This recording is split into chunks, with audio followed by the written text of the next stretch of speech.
It's called Ukraine's frozen conflict. But as we drive through the frontline towns in the government-controlled territory of the Luhansk region, it's clear that snow and ice aside, there is little that is frozen about the situation in the eastern Donbas. Some 400 civilians have been killed or injured in the war between Ukraine and the Russian-backed separatists in 2017 alone.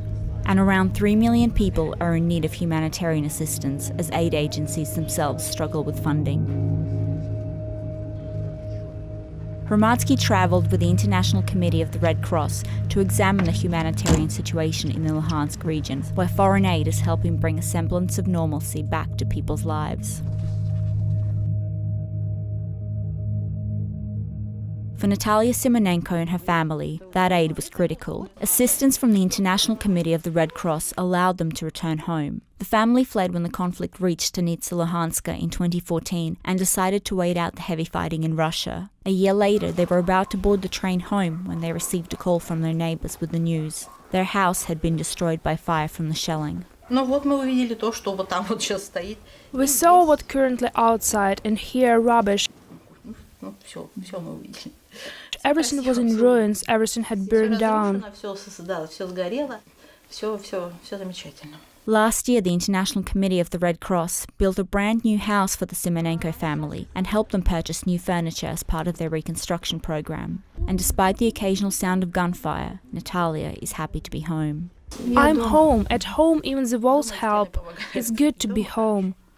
Here the neighbors are also building, they are going to be coming back. More than 13,500 people lived here before the war started. When fighting broke out in Stanitsa Luhansk in 2014, many people like the Simonenkos fled the city. They included doctors, nurses, and medical specialists from the Stanitsa Luhansk Central District Hospital. We absolutely don't have a dermatologist, ear, nose, and throat doctor, transfusiologist, tuberculosis specialist, or radiologist. We would take new ones with pleasure, but there's no one. One gynecologist came, so we have 2 gynecologists now. One of them is sick at the moment, but at least we have 2. And we got an anesthetist, not for permanent work, he works under an individual schedule, but for at least half a month he works. When he's not here, military anesthetists help us out. It's a tradition since 2015. We help each other. We help the military helps us. With the government providing little incentive for doctors and nurses to come and work in frontline towns like Stanitsa Luhansk, attracting new recruits is nearly impossible.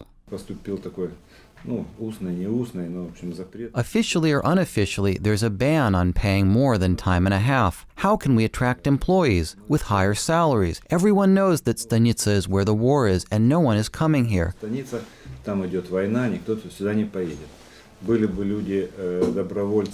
There might have been volunteers who would come here for the higher salaries, but we don't have that here. Working in the Kiev region and in Stanitsa is the same.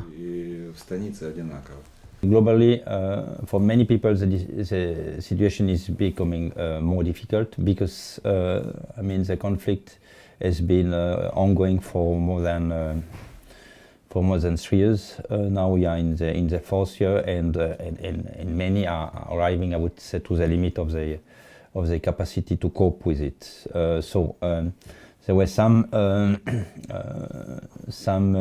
survey showing that concerning, for example, food security, the situation is more difficult.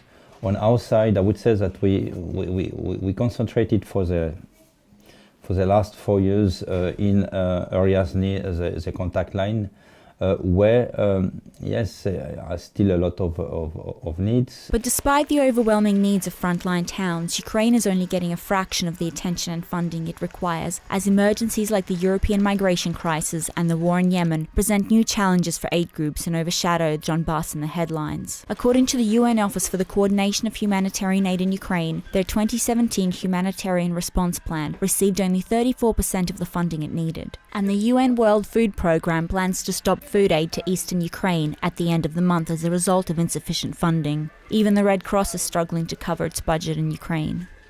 In 2017, we finished the year with a deficit, meaning that the contribution we directly got for Ukraine did not cover our expenses.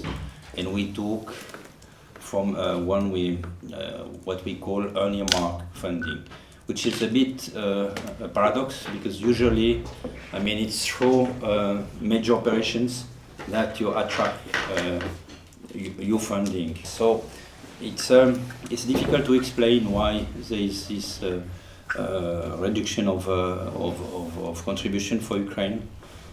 Yes, other contexts are, I mean, and the deterioration in many parts of the world are some explication, but there are also some people thinking that, or some people, governments, I would say, thinking that yes, there is some wealth in Ukraine and that people can cope with the resources which are in the country, I would say.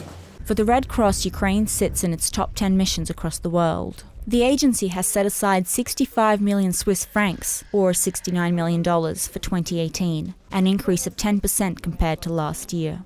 It will progressively be phasing out its food aid along government-controlled frontline towns in favour of piloting sustainable projects that allow residents to generate their own income through farming and raising livestock. The Red Cross says the decision comes as a result of monitoring the needs of frontline towns, which are now changing. The program currently targets frontline residents who lost their job as a result of the war. For Natalia Bushmakina, it means her family no longer has to rely on the single pension of her husband. Thanks to the program, Natalia now has 81 quails. She can sell their eggs or their meat at the local market. I already have orders for younglings and eggs, and I have already sold some of the birds for meat. The bird sells for 100-150 hryvnia a kilo. The eggs are 14 hryvnia for 10.